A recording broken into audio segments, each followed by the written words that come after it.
BCCI के annual contract के बाद अब 15 नाम वर्ल्ड कप के बिल्कुल फाइनल हो चुके हैं और बीसीसीआई ने एक तरीके से फरमान जारी कर दिया है सिलेक्टर्स को कि किनको टीम के अंदर में रखना है, कौन से वो 15 खिलाड़ी होने वाले हैं जो कि वर्ल्ड कप में खेलेंगे। तो वो 15 नाम अब लगभग फाइनल हो चुके हैं जो हम आपको इस वीडियो में बताने जा रहे हैं। साथ ही साथ आपको ये भी बताएंगे कि जितेश शर्मा नहीं, जुरेल को मिलेगा T20 वर्ल्ड कप में मौका। कैसे मिलेगा वो भी जानकारी हम आपको इस वीडियो में देने वाले हैं। साथ ही साथ एक ही शर्त ऐसी है जिस पर ईशान किशन की टीम के अंदर में एंट्री होती हुई नजर आने वाली है, टीम इंडिया के अंदर में उनकी एंट्री होती हुई नजर आने वाली है। आखिरकार वो शर्त क्या होगी, ये तमाम चीजें मैं आपको जानकारी देने वाले इस वीडियो में। तो वीडियो को अंत तक देखिएगा, पसंद आए तो लाइक कीजिएगा, शेयर कीजिएगा दोस्तों में, और चैनल पर अगर आप पहली बार आए हैं तो क्रिक रोस्ट की फैमिली में सब्सक्राइब बटन दबा करके अभी शामिल हो सकते हैं। तो चलिए वीडियो को शुरू करते हैं।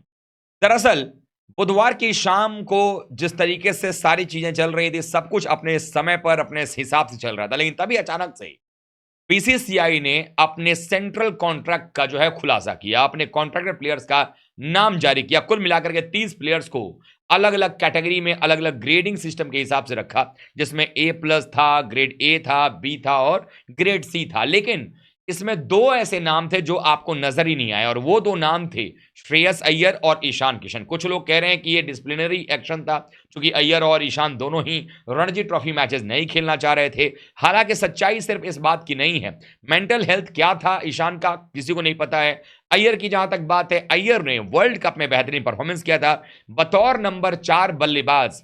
अय्यर जितना रन वर्ल्ड कप में, यानी 500+ रन वर्ल्ड कप में भारत के इतिहास में किसी भी बल्लेबाज ने नंबर 4 पर वर्ल्ड कप में नहीं बनाया था। लेकिन उसके बावजूद अय्यर को भी सेंट्रल कॉन्ट्रैक्ट से हाथ धोना पड़ा। कुछ खिलाड़ी ऐसे हैं जिनको कि सेंट्रल कॉन्ट्रैक्ट में अपग्रेड होना चाहिए था, वो अपग्रेड हो नहीं पाए। जिनको डिग्रेड होना चाहिए था उनको डिग्रेड नहीं किया गया, डिमोशन नहीं हुआ उनका। लेकिन बात आई गई हो गई। जो कॉन्ट्रैक्टेड लिस्ट है, पहले मैं उनका नाम बताता हूं और फिर मैं बताता हूं कि कैसे वर्ल्ड कप की जो 15 है टीम, 15 सदस्यीय टीम जो होगी वो फाइनल कर ली गई है चयनकर्ताओं के द्वारा, और किस तरीके से मन अब बना लिया मैनेजमेंट ने किस खिलाड़ी के साथ जाना है, किसको नहीं ले जाना है, और ईशान किशन के लिए शर्त क्या होने वाली। दरअसल सेंट्रल कॉन्ट्रैक्ट में पिछली बार जो कॉन्ट्रैक्ट था उसमें ग्रेड के A+ की जो कैटेगरी है उसमें कोई बदलाव नहीं किया गया। वहां पर विराट कोहली हैं, रोहित शर्मा हैं, रविंद्र जडेजा हैं, जसप्रीत बुमराह है, और अगर प्रेजेंट सिनेरियो में देखेंगे तो यही सबसे सीनियर प्लेयर्स भी हैं इस टीम के अंदर में। इनसे सीनियर प्लेयर्स अभी इस टीम के अंदर में कोई भी नहीं है। इवन अगर आप देखेंगे तो जडेजा,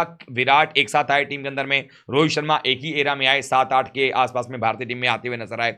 तो ऐसे में ये 4 जो सीनियर प्लेयर्स हैं और इन चारों का परफॉर्मेंस भी all format of the game, चाहे T20 हो, ODI हो, टेस्ट हो, और चारों जो है वो सही फॉर्मेट खेलते हैं, तो इनका A+ में होना भी जायज था, लाजमी सी बात थी। ग्रेड A की बात करें, वहां पर भी अगर देखा जाए तो वहां पर कुल मिलाकर के 6 प्लेयर्स का नाम आता है। उसमें रवि अश्विन है, शमी है, सिराज हैं, उसके साथ साथ KL राहुल है, शुभमन गिल है एंड हार्दिक पांड्या है।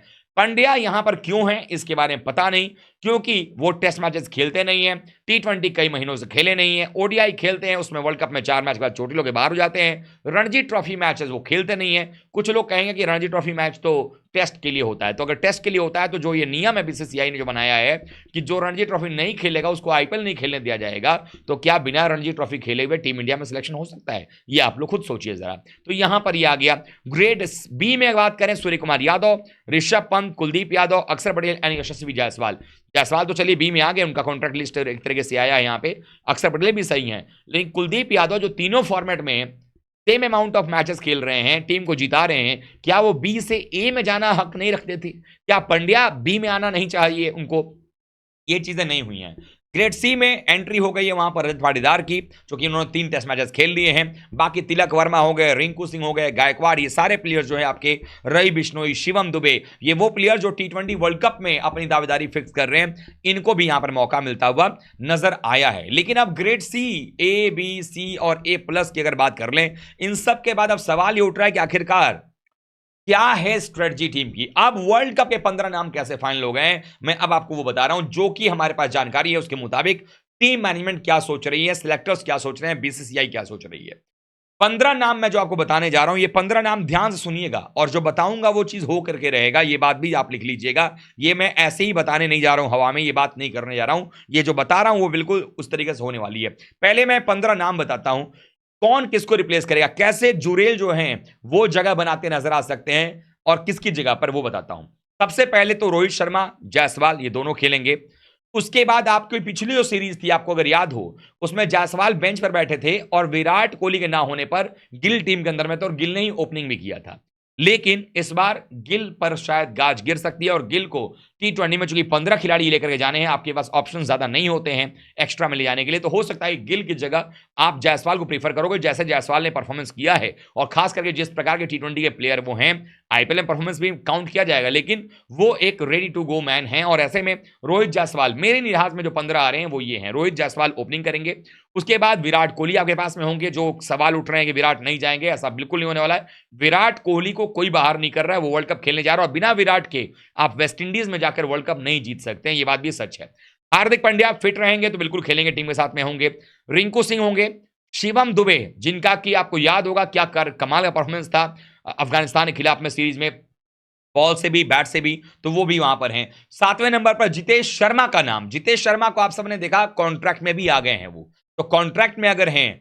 जुरेल चूंकि अभी 2 ही टेस्ट मैच खेलने, इसलिए उनका कॉन्ट्रैक्ट नहीं आया, तीसरे अगर होते, तीसरा टेस्ट मैच खेले होते तो शायद वो भी नाम आ जाता, पाटीदार के साथ साथ उनका नाम आ जाता, लेकिन जितेश शर्मा और जुरेल में से कोई एक प्लेयर जाएगा।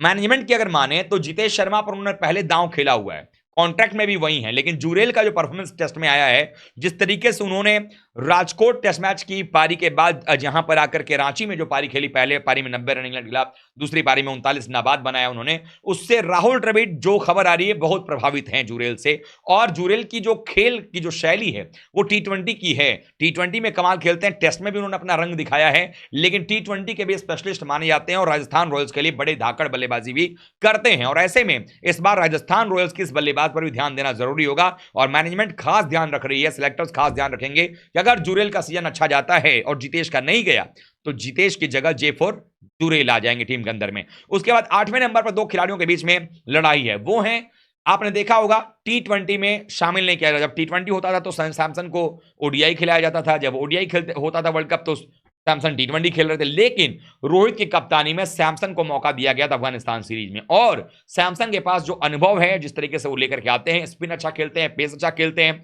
वेस्ट इंडियन विकेट्स के ऊपर में वो कमाल कर सकते हैं, ऐसे में सैमसन पर भी ध्यान दिया जाएगा। लेकिन इसी बीच ईशान किशन, जिनको कि इग्नोर किया गया, कॉन्ट्रैक्ट से बाहर किया गया है, उन पर अगर आईपीएल में ईशान एक्स्ट्रा ऑर्डिनरी परफॉर्मेंस करते हैं तब वो फोर्स करेंगे कि ईशान को भी टीम में रखा जाए, चूंकि वो विकेट कीपर बल्लेबाज की भूमिका प्लस लेफ्ट हैंडर है, टॉप ऑर्डर में बैटिंग कर सकते हैं। लेकिन आपके पास टॉप ऑर्डर में जगह है ही नहीं, चूंकि विराट कोहली ऐसे हैं जो नंबर 3 भी खेल सकते हैं, ओपनिंग भी कर सकते हैं, और प्लस आपके पास 2 ओपनर ऑलरेडी होंगे, तो आप एक्स्ट्रा ओपनर क्या ले जाएंगे, ये बड़ा सवाल। तो शर्त यही है ईशान की कि आप मुंबई इंडियंस के लिए आईपीएल में धमाकेदार परफॉर्मेंस करें, हर मैच में रन बनाएं और इतना जोरदार परफॉर्मेंस करें कि सिलेक्टर्स मजबूर हो जाएं आपको टीम में रखने के लिए। चूंकि भले कॉन्ट्रैक्ट लिस्ट में उनका नाम नहीं है, लेकिन कॉन्ट्रैक्ट लिस्ट टीम में सिलेक्ट होने की कोई भी पैमाना नहीं है। ऐसा नहीं है कि कॉन्ट्रैक्ट में जो रहेगा वही टीम में आएगा, जो नहीं होगा वो नहीं आएगा, ऐसा नहीं है।